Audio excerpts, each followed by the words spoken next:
नमस्कार। Government college Bundi के आप सभी बीए थर्ड ईयर ज्योग्राफी के स्टूडेंट्स का मैं doctor Nidhi Khinduka Jain, associate professor geography, government college Bundi, आज के ई वीडियो में स्वागत करती हूँ।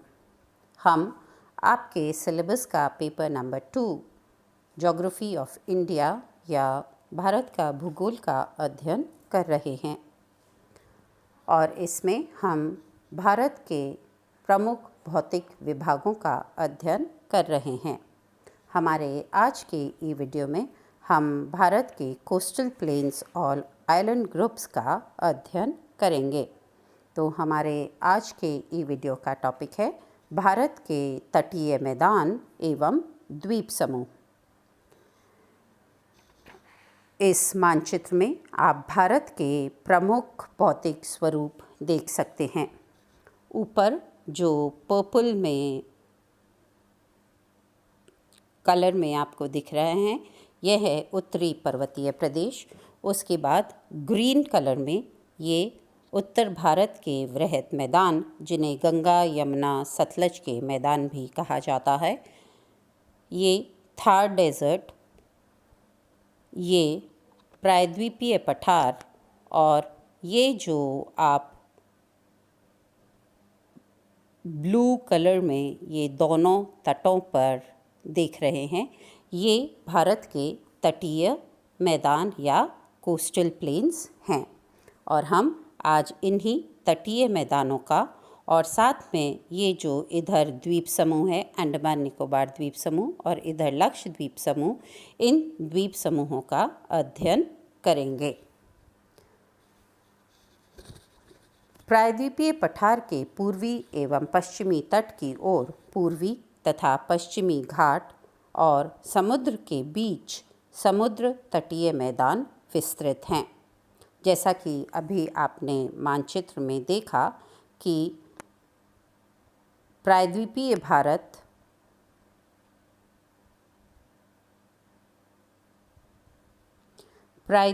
भारत और तटों और ये जो इधर बंगाल की खाड़ी है, इसके बीच में इस जगह पे, और प्रायद्वीपीय भारत के दक्षिण पठार और पश्चिम में अरब सागर के मध्य में ये जो क्षेत्र है, ये पश्चिमी तटीय मैदान हैं। ये मैदान समुद्र की क्रिया द्वारा अथवा नदियों द्वारा लाई गई काप मिट्टी के जमाव से निर्मित हैं। हम पहले पश्चिमी तटीय मैदान या वेस्टर्न कोस्टल प्लेन का अध्ययन करते हैं।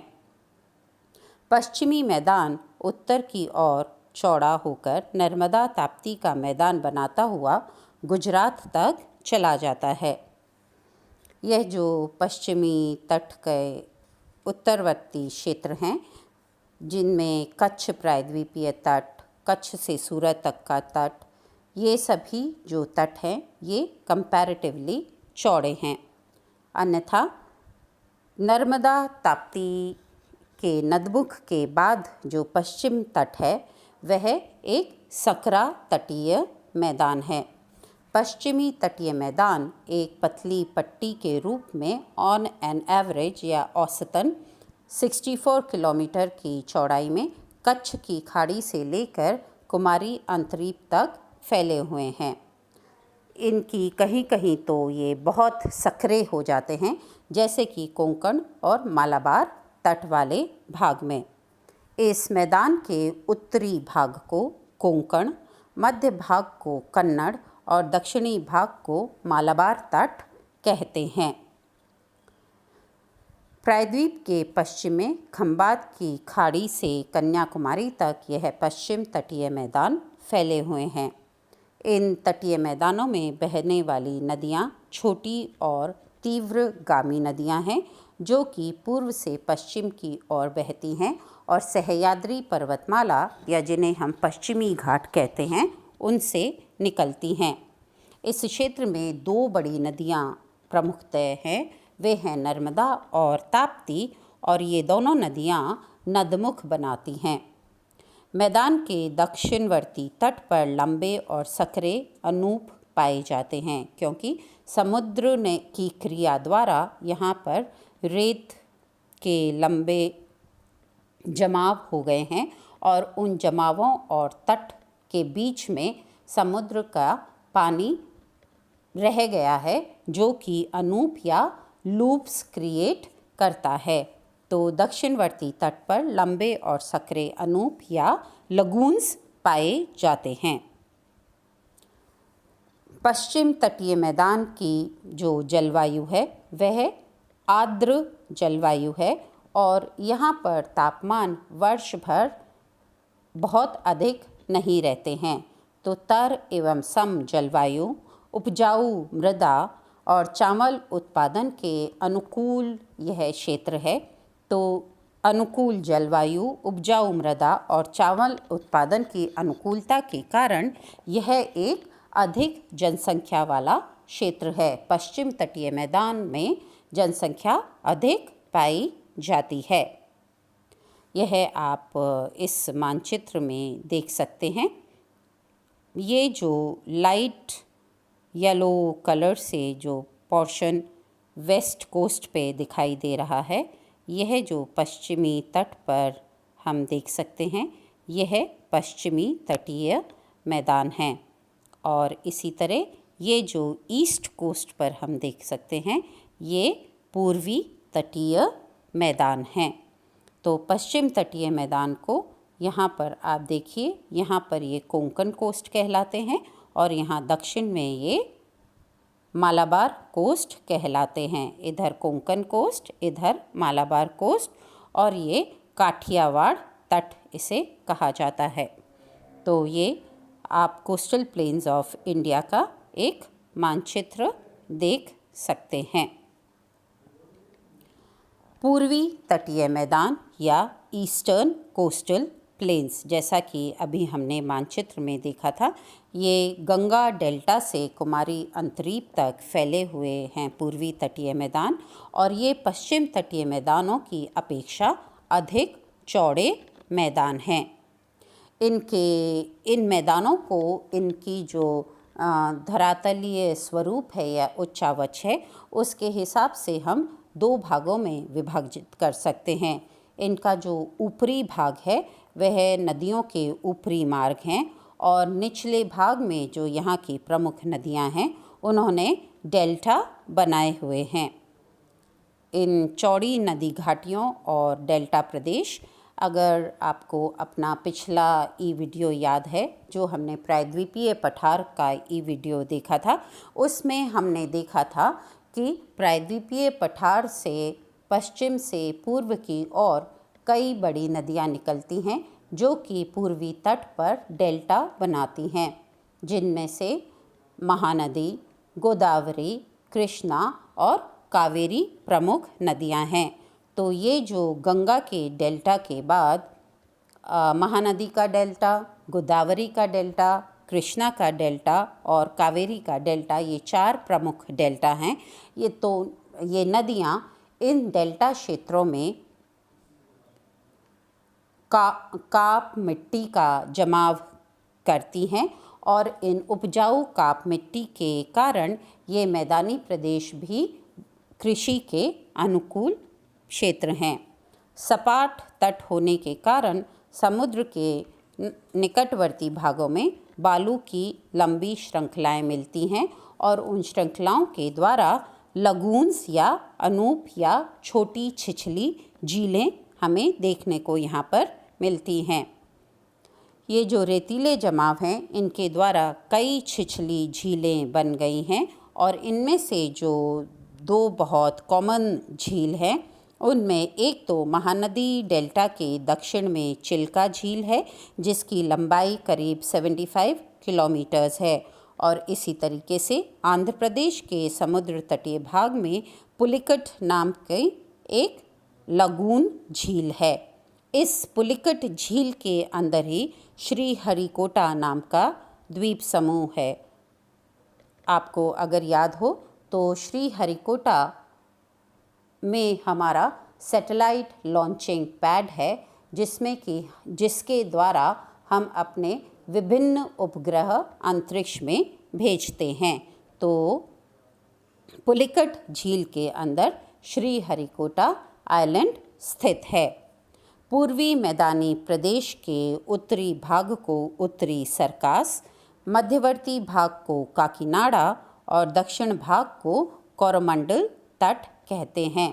तो जिस तरीके से पश्चिम तटीय क्षेत्र के 3 अलग अलग नाम हैं, इसी तरीके से पूर्वी क्षेत्र के भी 3 नाम हैं। आपको अगर ध्यान हो तो पश्चिम तटीय मैदान में हमने ऊपर काठियावाड़ तट, फिर कोंकण तट और मालाबार तट देखा था। इसी तरीके से पूर्वी मैदानी प्रदेश में उत्तरी सिरकास, काकीनाडा और कोरोमंडल कोस्ट के नाम से 3 रीजनल नेम्स हैं। तो ये थे हमारे दोनों तटीय प्रदेश। और अब हम देखते हैं भारत के द्वीप समूह को। द्वीप समूह या आइलैंड ग्रुप्स। आप देख सकते हैं भारत के इस मानचित्र के अंदर यहाँ पर बे ऑफ बंगाल में या बंगाल की खाड़ी में यहाँ एक ये चाप के आकार में द्वीप समूह है, जिसे अंडमान निकोबार द्वीप समूह कहा जाता है। और इसी तरीके से अरेबियन सी में या अरब सागर में भारत के पश्चिमी प्रायद्वीप के पश्चिमी भाग में अरेबियन सी में यहाँ पर केरला के तट से थोड़ी दूर पर यह जो क्षेत्र है, इसे लक्षद्वीप समूह कहा जाता है। तो पूर्वी क्षेत्र में अरब सागर में लक्षद्वीप समूह और भारत के पश्चिम में अरब सागर में लक्षद्वीप समूह और भारत के पूर्व में बंगाल की खाड़ी के अंदर अंडमान निकोबार द्वीप समूह। ये दोनों द्वीप समूह भारत के प्रमुख द्वीप समूह हैं, जो भारत की मुख्य भूमि से दूर हैं, किंतु ये हमारे ही एक भाग हैं। और यह दोनों 2 केंद्र शासित प्रदेश हैं या यूनियन टेरिटरीज़ हैं इंडिया की। बंगाल की खाड़ी में लगभग 590 किलोमीटर्स की लंबाई में और 590 किलोमीटर्स की चौड़ाई में अबाउट 222 द्वीपों का एक समूह है, जो कि एक चाप या आर्क के आकार में मुख्य भूमि से, भारत की जो मुख्य भूमि है उससे लगभग 1400 किलोमीटर्स ईस्ट में बंगाल की खाड़ी में अंडमान निकोबार द्वीप समूह है। यहाँ की जो राजधानी है, जैसा कि मैंने अभी आपको बताया कि ये जो दोनों द्वीप समूह हैं, ये केंद्र शासित प्रदेश हैं या यूनियन टेरिटरीज़ हैं। तो अंडमान निकोबार जो यूनियन टेरिटरी है, इसकी जो राजधानी है वह है पोर्ट ब्लेयर।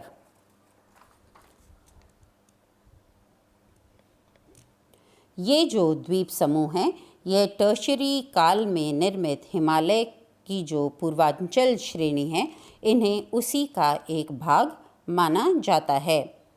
आप जानते होंगे कि अराकन योमा श्रेणी हिमालय के पूर्व में एक उत्तर से दक्षिण में विस्तृत एक दूसरी नवीन मोड़दार पर्वत है, जो कि भारत को म्यांमार से अलग करती है या भारत म्यांमार की सीमा पर स्थित हैं। ये अराकन योमा माउंटेन्स, ये भी न्यू फोल्ड माउंटेन्स हैं। तो ये जो अंडमान निकोबार के द्वीप हैं, यह माना जाता है कि ये या तो अराकन योमा पर्वत जहाँ पर जलमग्न हुआ है, उस पर्वतों की जो चोटियाँ हैं या जो पर्वतीय विस्तार हैं, वे ये अंडमान द्वीप समूह हैं।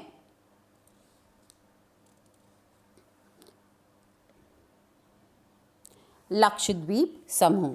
लक्षद्वीप समूह भारत के पश्चिमी तट से लगभग 200 से 300 किलोमीटर की दूरी पर अरब सागर में केरल तट से करीब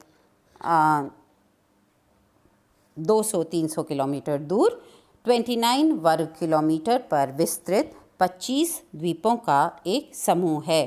तो ये जो लक्षद्वीप समूह है, अंडमान निकोबार द्वीप समूह के कंपैरिजन में यह एक बहुत छोटा द्वीप समूह है, क्योंकि अंडमान निकोबार द्वीप समूह तो करीबन 590 किलोमीटर के क्षेत्र में फैले हुए हैं और 222 द्वीपों का समूह है अंडमान निकोबार, जबकि लक्षद्वीप समूह 29 वर्ग किलोमीटर के क्षेत्र में फैला हुआ है और यह 25 द्वीपों का एक समूह है जिसे लक्षद्वीप समूह कहा जाता है।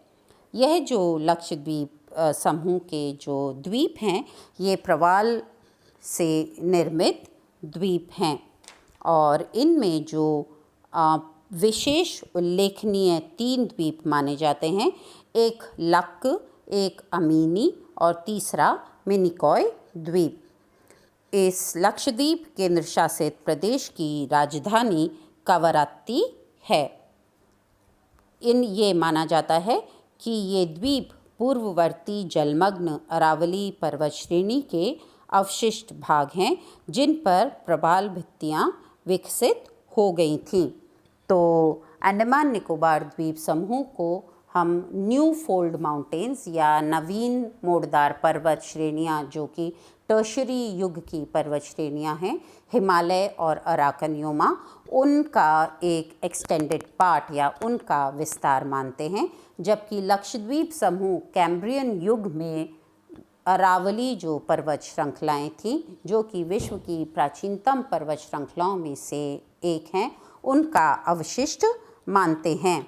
और इन अवशिष्ट भागों के ऊपर अनुकूल जलवायु और अनुकूल परिस्थितियों के कारण प्रवाल भित्तियाँ निर्मित हो गई और इन प्रवाल भित्तियों के द्वारा ही लक्षद्वीप समूह के विभिन्न द्वीपों का निर्माण हुआ है।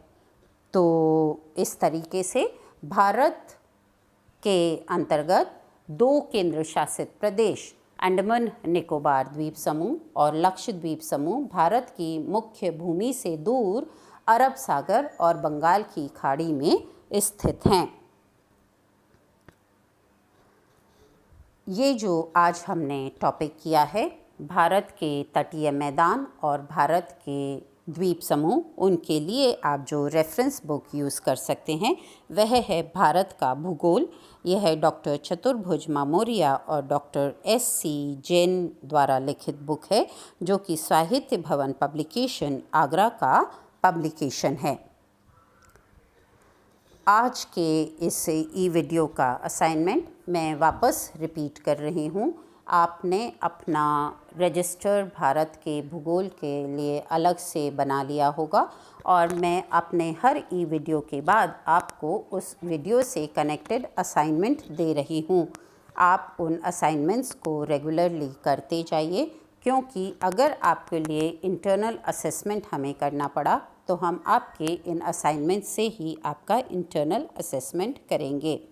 आज का जो असाइनमेंट है उसमें आपका जो क्वेश्चन है वह है टिप्पणी लिखिए। आपको पूर्वी तटीय मैदान, पश्चिमी तटीय मैदान और भारत के द्वीप समूहों पर अलग अलग 3 टिप्पणियाँ लिखनी हैं। यह आपके 200 से 300 शब्दों में प्रत्येक टिप्पणी हो सकती है। जहाँ तक पॉसिबल हो आप अपने उत्तर के साथ मानचित्रों का प्रयोग करें, क्योंकि भूगोल में मानचित्र का प्रयोग अत्यंत आवश्यक है। तो आपके आज का assignment, I am again repeating the assignment, आपको शॉर्ट नोट लिखना है, टिप्पणी लिखनी है ईस्टर्न प्लेन्स पे, वेस्टर्न कोस्टल प्लेन्स पे, ईस्टर्न कोस्टल प्लेन्स पे और इंडिया के जो दोनों द्वीप समूह हैं उन पर। और ये इनके लिए जहाँ तक पॉसिबल हो आप मैप में शो कीजिए, अपने आंसर्स को मैप्स के द्वारा इलस्ट्रेट कीजिए। तो हमारे आज के ई वीडियो में हमने भारत के 2 प्रमुख भौतिक विभाजनों का अध्ययन किया। भारत के तटीय प्रदेश या कोस्टल प्लेन्स ऑफ इंडिया, जिसमें हमने ईस्टर्न कोस्टल प्लेन और वेस्टर्न कोस्टल प्लेन का अध्ययन किया। और जो दूसरा मेजर फिजिकल डिवीजन हमने पढ़ा वह था the island groups of India या भारत के द्वीप समूह, जिसमें कि हमने अंडमान निकोबार द्वीप समूह और लक्षद्वीप समूह का अध्ययन किया। हमारे अगले ई वीडियो में हम भारत के अपवाह तंत्र का अध्ययन करेंगे। धन्यवाद।